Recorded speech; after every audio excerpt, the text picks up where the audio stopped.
The Wheel of Peace by James Allen. The realization of a perfect peace. In the external universe, there is a ceaseless turmoil, change, and unrest. In the heart of all things, there is undisturbed repose. In this deep silence dwelleth the internal. Man partakes of this duality, and both the surface change and disquietude, and the deep-seated internal bold peace are contained within him. And there are silent depths in the ocean which the fierce storm cannot reach. So there are silent, holy depths in the heart of man, which the storms of sin and the sorrow can never disturb. To reach this silence and to live consciously in it is peace. Discord in life is rife. Discord is rife in the outworld world, but unbroken harmony holds sway in the heart of the universe. The human soul, torn by discordant passion and grief, reaches blindly towards the harmony of the sinless state, and to reach this state and to live consciously in it is peace.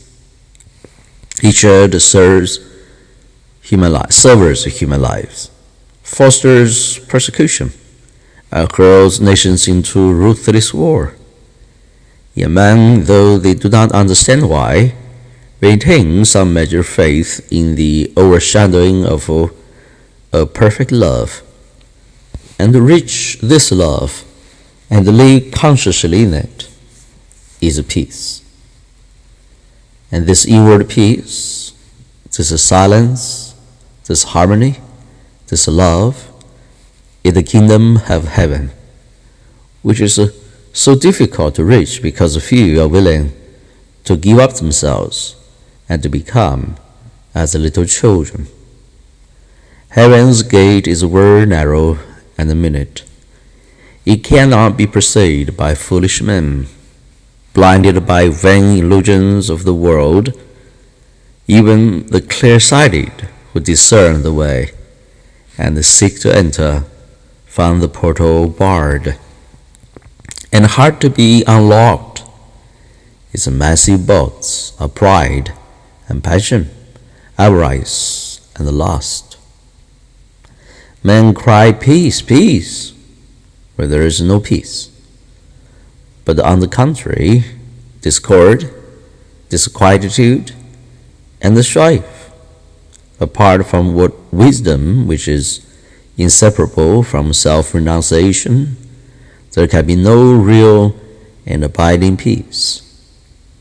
The peace which results from social comfort, passing gratification, or worldly victory is transitory in its nature. It is burned up in the heat of a fiery trial. Only the peace of heaven endures through all trial, and only the selfless heart can know the peace of heaven. Holiness alone is undying peace.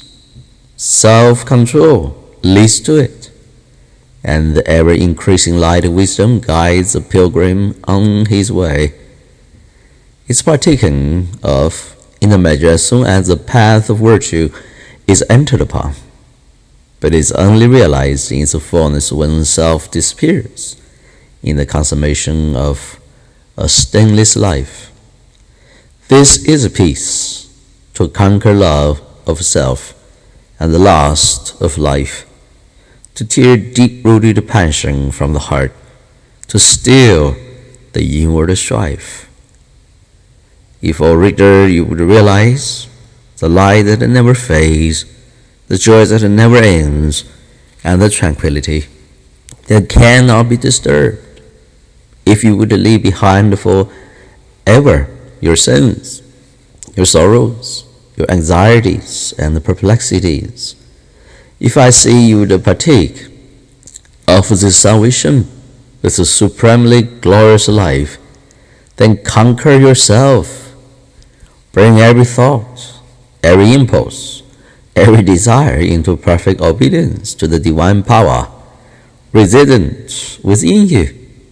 There's no other way to peace but this, and if you refuse to walk in it, your much praying and your strict adherence to ritual will be fruitless and unavailing, and neither God nor angels can help you. Only to him that overcometh is given the white stone of the regenerate life, on which is written the new and the ineffable name. Come away for a while from external things, from the pleasures of the senses, from the arguments of the intellect, from the noise and the excitements of the world, and withdraw yourself into the inmost chamber of your heart, and there, free from the sacrilegious intrusion of all selfish desires, you'll find a deep silence, a holy calm, a blissful repose. And if you will rest a while in that holy place, and will meditate there, the faultless eye of truth will open within you, and you will see things as they really are. This holy place within you is your real and internal self. It's a divine within you, and only when you identify yourself with it can you be said to be clothed in your right mind. It's the abode of peace, the temple of wisdom, the dwelling place of immortality. Apart from this inward resting place, this Mount Vision, there will be no true peace, no knowledge of the divine. And if you can remain there for 1 minute, 1 hour, or 1 day, it's possible for you to remain there always. All your sins, your sorrows, your fears, anxieties are your own, and you can cling to them, or you can give them up. Of your own accord, you cling to your unrest. Of your own accord, you can come to abiding peace. No one else can give up sin for you. You must give it up yourself. The greatest teacher can do no more than walk the way of truth for himself and point it out to you. You yourself must walk it for yourself. You can obtain freedom and peace alone by your own efforts, by yielding up that which binds the soul and which is destructive of peace.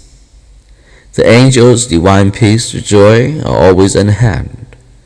And if you do not see them and hear them and dwell with them, it is because you shut yourself out from them and prefer the company of the spirits of evil within you. You are what you want to be. You are what you will to be, what you wish to be, and what you prefer to be. You can commence to purify yourself, and by so doing can arrive at peace, or you can refuse to purify yourself and so remain within with the suffering. Step aside then, come out of the free and the furrow of life, come out of the fret and the furrow of life, away from the scourging hate of self, and enter the inward resting place where the cooling airs of peace will calm, renew, and restore you. Come out of the storms of sin and anguish. Why be troubled and tempest-tossed when the haven of peace of God is yours? Give up all self-seeking. Give up self, and lo, the peace of God is yours. Subdue the animal within you. Conquer every selfish uprising, every discordant voice. Transmute the base metals of your selfish nature into the unalloyed gold of love, and you shall realize the life of perfect peace. Thus subduing, thus conquering, thus transmuting, you will, O reader, while living in the flesh, cross the dark waters of mortality, and will reach that the shore upon which the storms of sorrow never beat, and where sin and the suffering and the dark uncertainty cannot come, standing upon that shore, holy, compassionate, awakened, and self-possessed, and glad with unending gladness, you realize that never the Spirit was born. The Spirit will cease to be never, nor was time was not, in any beginning and dreams. Birthless and deathless and changeless remains the Spirit forever. Death has not touched it at all. Dead though the horse of it seems, you will then know the meaning of sin, of sorrow, of suffering, and at the end thereof is wisdom, will know the cause and the insoluble existence. And with this realization you are entering rest, for this is the place of immortality, and this unchangeable gladness, this is the untrammeled knowledge, undefiled wisdom, and undying love. This and this only is the realization of a perfect peace.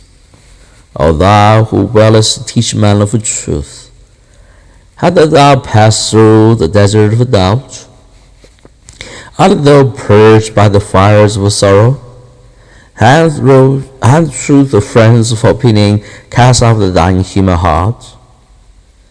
Is thy soul so fierce that no false thought can ever harbor there? O thou who wouldest teach man of love, hast thou passed through the place of despair? Hast thou wept through the dark night of the grave? That is a move, now freed from its sorrow and care. Thine human heart to pitying gentleness, looking on wrong and hate and ceaseless strife. O thou who wouldest teach man of peace, and thou crossed wild ocean of strife, and thou found on the shores of the silence release from all the wild unrest of life, from thy human heart and all striving gone, living but truth and love and peace alone. This is the end of the book.